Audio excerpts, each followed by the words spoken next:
10 साल में क्या मिला भारत के लोगों को? कब तक आप नरेंद्र मोदी को, आरएसएस को मौका देंगे कि मस्जिद और मंदिर के नाम पर नफरतों की दीवारों को उठा दिया जाए? कब तक आप नरेंद्र मोदी को इस बात की और बीजेपी को इस बात की इजाजत देंगे कि दोनों कम्युनिटीज को लड़ाओ और अपनी सियासी रोटी सेको? देश कहां जाएगा फिर? किस राह पर मुल्क चला जाएगा? हिंदुस्तान का बल्कि दुनिया का सबसे बड़ा एक्टर है तो नरेंद्र मोदी है। अगर वो बॉलीवुड, बंबई में फिल्मों में काम करता तो पूरे एक्टरों की दुकान को बंद कर देते वो। 10 साल में क्या मिला भारत के लोगों को? नौजवान बेरोजगार है, बेरोजगारी उसका मुकद्दर बन गया। कब तक आप बीजेपी को इस बात की इजाजत देंगे कि इबादत गाहों के नाम पर आपके रोजगार के मौके खत्म कर दिए जाएं? कब तक आप नरेंद्र मोदी को, आरएसएस को मौका देंगे कि मस्जिद और मंदिर के नाम पर नफरतों की दीवारों को उठा दिया जाए? कब तक आप नरेंद्र मोदी को इस बात की और बीजेपी को इस बात की इजाजत देंगे कि दोनों कम्युनिटीज को लड़ाओ और अपनी सियासी रोटी सेको? ये भारत की आवाम को फैसला करना है। अगर तुम असदुद्दीन ओवैसी को गाली देकर, मेरे चेहरे पर थूक कर या मेरी गाड़ी पर गोली मारकर तुम्हारे बेटे को नौकरी मिलती है तो बताओ, नौकरी मिली तुम लोगों को? तुम्हारे घर में चिराग जलाने के लिए तेल मिला तुमको? तुमको बैंक से लोन मिला? नहीं मिला।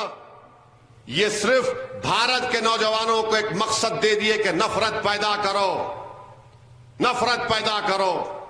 मेरे भाई, मोदी बोलते इस मुल्क में वोट बैंक है। इस मुल्क में कभी मुस्लिम वोट बैंक नहीं था, ना कभी रहेगा।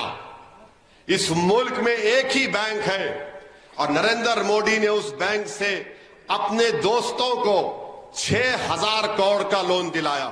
कितना? 6,000 करोड़ का लोन। एक गरीब, चाहे वो दलित हो, हिंदू हो, मुसलमान हो, आदिवासी हो, अगर वो बैंक को जाएगा कि 10 लाख का लोन चाहिए तो 10 लाख के लोन के लिए उसको 25-30 मरतबा झक मारना पड़ता बैंक के पास। मगर यहां पर 6,000 करोड़ का लोन 10 साल में नरेंद्र मोदी ने अपने चाहने वालों को दे दिया। बताइए देश कहां जाएगा फिर? किस राह पर मुल्क चला जाएगा? तो मेरी आपसे गुजारिश है कि ये पार्लिमानी इलेक्शन बहुत ही अहम और तारीख साज इलेक्शन होगा। मेरी आप तमाम से गुजारिश है कि आप अपने एक वोट का इस्तेमाल करिए।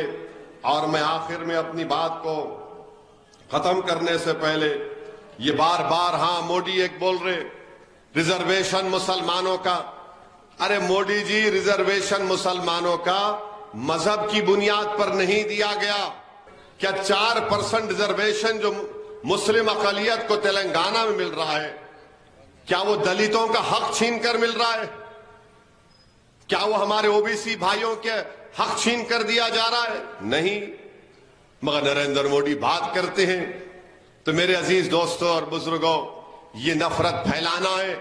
और मैं उम्मीद करता हूं कि ना सिर्फ तेलंगाना बल्कि आंध्रा की आवाम भी तेलुगु देशम चंद्रबाबू नायडू चंद्रडू को सबक सिखाएगी।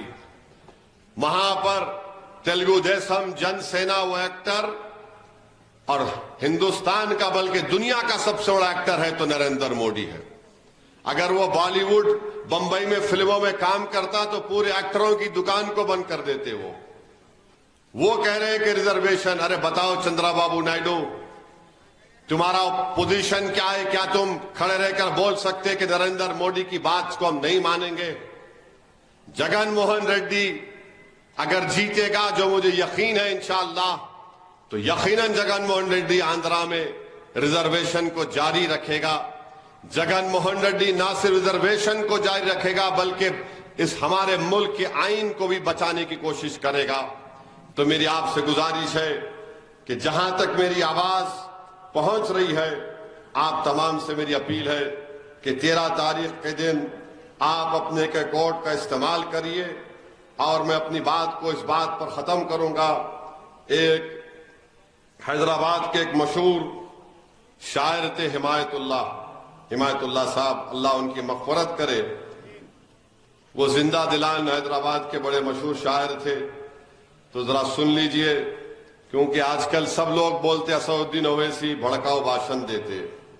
तो उन्होंने अच्छा लिखा कि सवाल अपना भी पूरा होगा, क्या है कि क्या नहीं की। सवाल अपना भी पूरा होगा, क्या है कि क्या नहीं की। देखिए, ये दखनी जो जबान है ना, इसमें अगर आप कोई दलित हैदराबाद का हो, हिंदू हो, मुसलमान हो, कहीं भी आप पकड़ ले सकते हो उसको, कहीं भी। अब मैं एक बार दिल्ली के ट्रेन में जा रहा था, वो मेट्रो एयरपोर्ट को, तो मैं एक तरफ बैठा हुआ था, लोग नहीं देखे। सामने से एक साहब गुफ्तगू शुरू करे फोन पे, तो पीछे से बोला, अरे खट्टी दाल है जी इन्हें। तो सवाल अपना भी पूरा होगा, क्या है कि क्या नहीं की। ये मोदी को कब सुख होगा, क्या है कि क्या नहीं की। इलेक्ट्रल बॉन्ड से करोड़ों ले लिए, फिर बोल रहा ना खाऊंगा ना खाने दूंगा। सवाल कर रहा हूं आपसे, इलेक्ट्रल बॉन्ड से करोड़ों ले लिए, फिर बोल रहा ना खाऊंगा ना खाने दूंगा।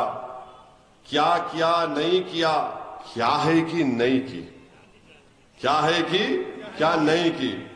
ये गारत का घड़ा भरता नहीं होऊंगा, ये गारत का घड़ा भरता नहीं होगा, क्या है कि क्या नहीं की। मुसलमानों को घुसपैठिया बोलूंगा, लेकिन हबीबी से गले मिलूंगा। सऊदी अरब गए, दुबई गए, मिलता कि ऐसा लपटते, उन्हें प्लेन से उतरता लपट लेते उन्हें, लपट लपट।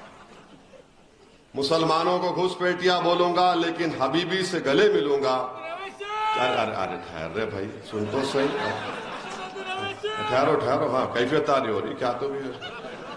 क्या है कि क्या नहीं की। हाँ चलिए, वोट डालो तेरा को, पुकारो नको।